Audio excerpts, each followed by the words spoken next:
Alright, cool. So today's challenge task, or our final challenge task, is how might I increase the collective efficacy of our team here at Arborview in terms of our team for the math department.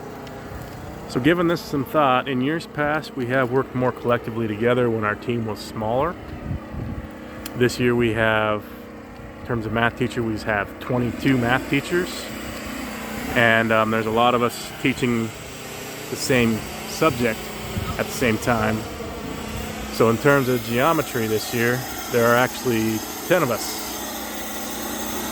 10 different math teachers teaching geometry, where in the past it's been maybe 2 or 3 or 4. And I find it best to be collectively effective with our team when the teams are smaller, like 2 or 3. Specifically when the teams are 2, it ends up really easy to make our collective efficacy and our work together more efficient and more effective.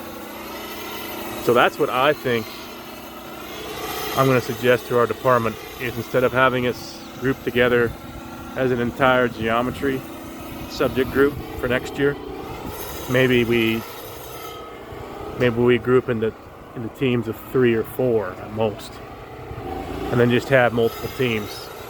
So like we would have for our geometry classes this year, we'd have 3 teams of geometry classes, all led by a team leader, where those 3 teams would be independent of each other, working towards the same goal, but they wouldn't necessarily be the one meeting together every week, all 12 teachers, because it gets to be too much when there's 12 different ideas in the room all at the same time.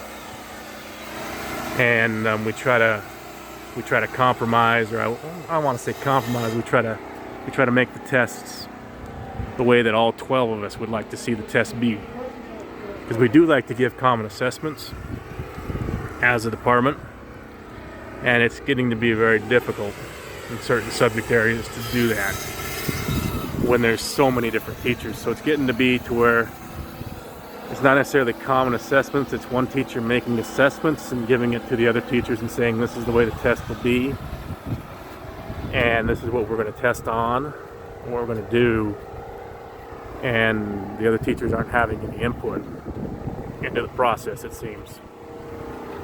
And so that, yeah, I'm actually one of the people that's been making the tests, the majority of the questions for the test, and I see that now, that we're not being collectively effective because we're not